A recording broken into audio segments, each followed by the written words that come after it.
Page number 20 पे, और बड़ा अहम टॉपिक है जिसका नाम है इंडक्टिव इफेक्ट।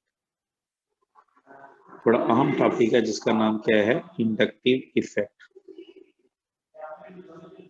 बड़ा अहम टॉपिक जिसका नाम क्या है? Inductive effect. रेजोनेंस इफेक्ट हमने देखा है, हाइपर कॉन्जुगेशन देखा है, बड़े कॉन्सेप्चुअल चीजें हमने देखी हैं। और अब हम देखते हैं इंडक्टिव इफेक्ट क्या है। इंडक्टिव इफेक्ट क्या है? इंडक्शन का मतलब होता है रगबत। इंडक्टिव इफेक्ट मतलब रगबत देना। इंडक्टिव इफेक्ट क्या है कि जब कोई एक बॉन्ड पोलर है तो उसमें एक तरफ पॉजिटिव चार्ज, एक तरफ नेगेटिव चार्ज है, तो ये पोलर बॉन्ड जो है जब किसी और ग्रुप के साथ जुड़ेगा तो उसमें भी पोलैरिटी दाखिल करेगा, उसको भी पोलर बनाने की कोशिश करेगा, और इसका असर पूरी चेन में चलता जाएगा। और ये जो इसका असर है इसको हम नाम देते हैं इंडक्टिव इफेक्ट। और इस इंडक्टिव इफेक्ट की वजह से भी प्रॉपर्टीज में चेंजेस आती हैं। एसिड स्ट्रेंथ में चेंज आती है, बेस की बेसिक स्ट्रेंथ में चेंज आती है। और इंडक्टिव इफेक्ट का सबब बनता है इलेक्ट्रोनेगेटिविटी डिफरेंस। इंडक्टिव इफेक्ट का जो सबब बनता है वो है इलेक्ट्रोनेगेटिविटी का डिफरेंस। मसलन हमारे पास ये बॉन्ड है इथाइल क्लोराइड। ये बॉन्ड है हमारे पास है, ये हमारे पास एक मॉलिक्यूल है इथाइल क्लोराइड। इसमें क्लोरीन की इलेक्ट्रोनेगेटिविटी ज्यादा है, तो there will be a partial negative charge on chlorine and partial positive charge on carbon. तो this bond is a polar bond.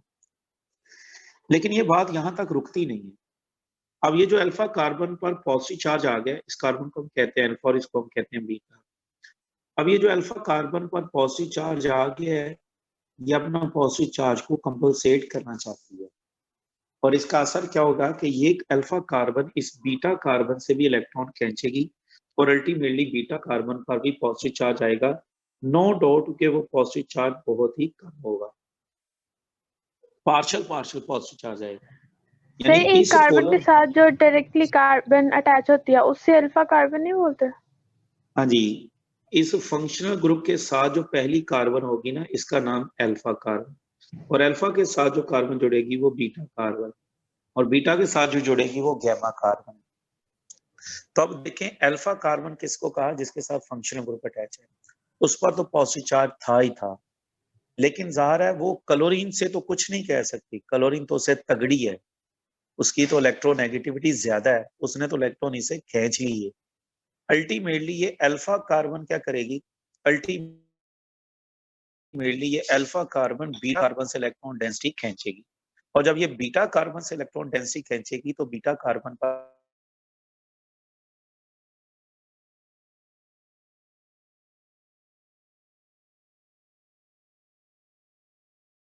Gamma आगे, फिर जीटा पर, ये आहिस्ता आहिस्ता फिर खत्म हो जाएगा। यानी पोलर 3-4 एटमों तक इसका असर जाता है चेन के अंदर। इस असर को हम नाम क्या देते हैं? Inductive effect. यानी ना सिर्फ ये पूरा पोलर बॉन्ड है, बल्कि वो चेन के अंदर भी सेपरेशन पैदा करता है, पोलैरिटी पैदा करता है। इस असर को हम नाम क्या देते हैं? Inductive effect.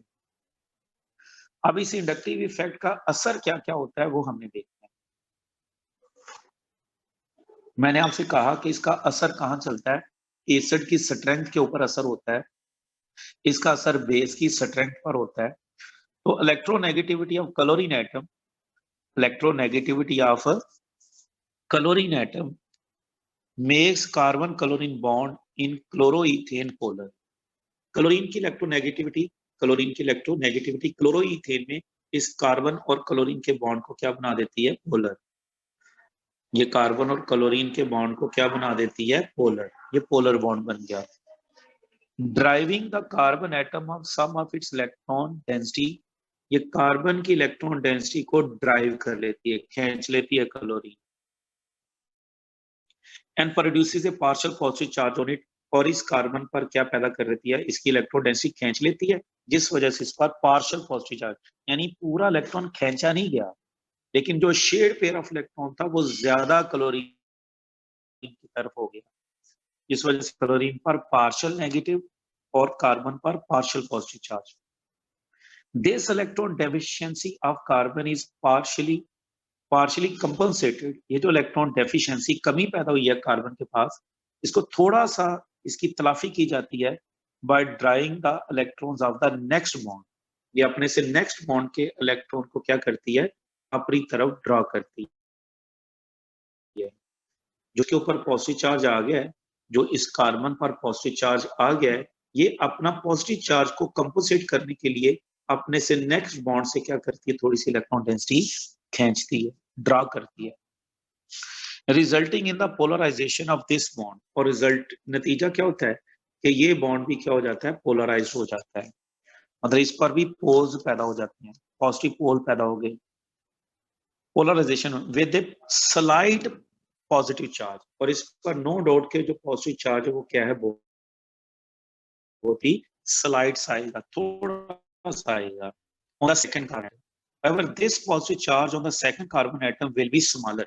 Second carbon के ऊपर जो positive charge आएगा वो smaller होगा than the positive charge of the first carbon atom.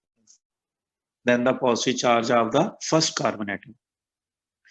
तो आगे जरा definition आ गई, शॉर्ट क्वेश्चन आ जाता है कि डेफिनेशन पर जोर दिया जाता है कि डिफाइन करें जरा इंडक्टिव इफेक्ट को। तो this type of polarisation of a bond induced by an adjacent polar bond. इस पोलर बॉन्ड की, इसकी पोलराइजेशन हुई अपने से साथ जुड़े पोलर बॉन्ड की वजह से। इस बॉन्ड की क्या हुई, पोलराइजेशन हुई, ये जरा बनाते हैं, क्या हुई, इस बॉन्ड की क्या हुई, इस बॉन्ड की क्या हुई, पोलराइजेशन हुई, किस वजह से, अपने साथ एडजेसेंट पोलर बॉन्ड की वजह से। This type of polarisation of a bond किस वजह से, induced by an adjacent polar bond is known as inductive effect. Inductive effect में be induced by a dipole as explained above in case of chloroethane.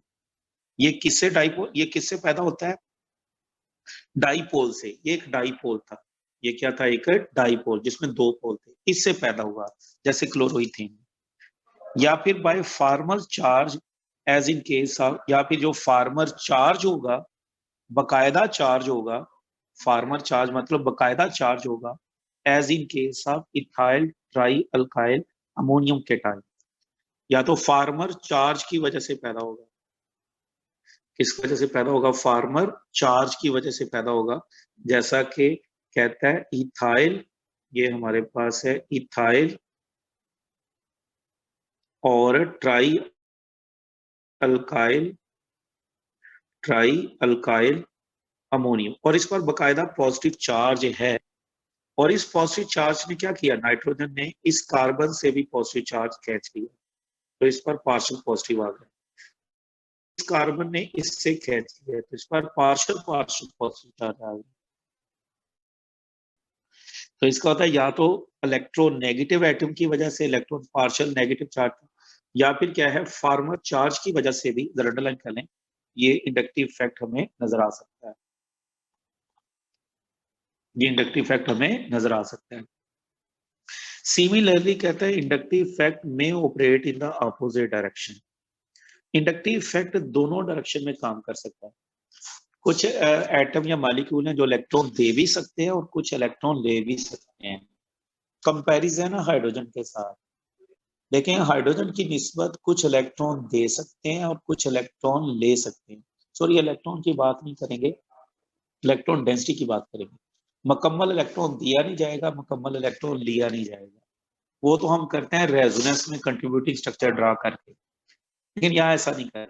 यहाँ हम क्या करेंगे, electron density, वो अगर कोई ग्रुप अटैच है तो वो पूरी चेन को इलेक्ट्रॉन डेंसिटी दे भी सकता है और पूरी चेन से इलेक्ट्रॉन डेंसिटी ले भी सकता है। तो फिर रेजोनेंस इफेक्ट की तरह इंडक्टिव इफेक्ट भी दो तरह का होगा, एक हम कहेंगे डोनेटिंग और एक हम कहेंगे विद ड्राइंग। एक को डोनेटिंग और एक को क्या नाम देंगे, विद ड्राइंग। तो कहता है इंडक्टिव इफेक्ट में operate in opposite direction depending on the nature of the functional group. अब आप यहाँ पर हेडिंग दे सकते हैं types of inductive effect, heading दे दें टाइप्स ऑफ इंडक्टिव इफेक्ट। कि इंडक्टिव इफेक्ट की टाइप्स कौन कौन सी हैं। तो इंडक्टिव इफेक्ट की टाइप्स दो तरह की हैं, या तो डोनेटिंग है, जैसा कि अगर हमारे इस कार्बन चेन के साथ जुड़ा हो ऑक्सीजन, यानी इसका नाम है इथो ऑक्साइड, तो ये ऑक्सीजन क्या करेगी, इलेक्ट्रॉन डेंसिटी आगे तक लेके जाएगी, इस कार्बन पर भी इलेक्ट्रॉन डेंसिटी पहुंचेगी और इस कार्बन पर भी इलेक्ट्रॉन डेंसिटी पहुंचेगी, तो हम कहेंगे ये पॉजिटिव इंडक्टिव इफेक्ट है। ये कौन सा है, पॉजिटिव इंडक्टिव इफेक्ट है। ये कौन सा पॉजिटिव इंडक्टिव इफेक्ट है। और इसी तरह से अगर बेंजीन के साथ मिथाइल ग्रुप अटैच है, बेंजीन के साथ क्या अटैच है, मिथाइल ग्रुप अटैच है, तो मिथाइल ग्रुप भी देखें क्या कर सकता है, इलेक्ट्रॉन डोनेशन कर सकता है, बेंजीन को इलेक्ट्रॉन से माला माल कर सकता है।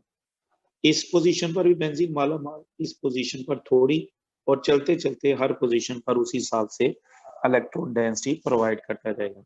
इलेक्ट्रॉन डेंसिटी आगे इस तरफ भी मूव करेगी, फिर इलेक्ट्रॉन डेंसिटी इधर भी मूव करेगी इस CH3 की वजह से। यानी ये जो CH3 है ये भी इलेक्ट्रॉन डोनेटिंग है। थ्रू हाइपर कॉन्जुगेशन भी ये इलेक्ट्रॉन डोनेटिंग था, और थ्रू इंडक्टिव इफेक्ट, याद रखें ये दोनों इफेक्ट अब हमने साइमल्टेनियसली चलाने हैं। जिन केसेस में ये दोनों इफेक्ट सेम डायरेक्शन में होंगे, उन केसेस में तो हमारा जो रिएक्टिविटी है वो बहुत ज्यादा असरअंदाज होगी, और बाज केसेस में ये दोनों असर अपोजिट डायरेक्शन में होंगे, वहां फिर हमें प्रॉपर्टी डिसाइड करनी पड़ेगी कि इन दोनों में कौन सा असर ज्यादा है, उसी वाले से फिर प्रॉपर्टी को डिसाइड करेंगे। तो एक नाजुक मरले में हम अब एंटर हो रहे हैं। ये हमारे पास, और देखिए इसके लिए बहुत सारी स्ट्रक्चर ड्रा नहीं करेंगे, ये कोई ख्याली स्ट्रक्चर नहीं है, ये रियल स्ट्रक्चर है। रेजोनेंस में तो हम ख्याली स्ट्रक्चर ड्रा करते थे ना, फिर हम असल स्ट्रक्चर कहते थे उनका हाइब्रिड है। यहाँ पर ये स्ट्रक्चर रियल स्ट्रक्चर है, ये स्ट्रक्चर इनकी रियल स्ट्रक्चर है, यही स्ट्रक्चर है। और यहाँ पर हमें जो पोलैरिटी है वो शो करनी पड़ेगी पार्शियल नेगेटिव और पार्शियल पॉजिटिव से।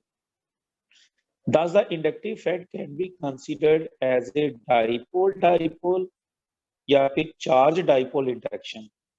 ये डाइपोल इंटरेक्शन है, यानी एक पोल की दूसरे पोल के साथ या फिर चार्ज की, जैसे पहले जो केस था उसमें डाइपोल इंटरेक्शन थी। और आप जरा अंडरलाइन कर लें, अब कौन सा है इसमें कौन सा, ये चार्ज, ये चार्ज और साथ में डाइपोल, चार्ज डाइपोल इंटरेक्शन है। The inductive effect operates through sigma bond, ये भी बात जरा अंडरलाइन कर लें कि इंडक्टिव इफेक्ट ऑपरेट होता है थ्रू सिग्मा बॉन्ड्स, जरा अंडरलाइन कर लें इसको। The inductive effect operates through sigma bonds and is greatest for adjacent bond, और ये सबसे ज्यादा होगा जो बॉन्ड इसके साथ बराह रास्त जुड़ा होगा, डिक्रीजेस रैपिडली, तेजी से कम होगा with the distance, so that in most cases it causes very little effect on a bond 4 bonds away। जब 4 बॉन्ड आगे चले जाएंगे तो इसका असर तकरीबन खत्म हो जाएगा, जब 4 बॉन्ड आगे जाएंगे तो इसका असर तकरीबन खत्म हो जाएगा। ठीक है।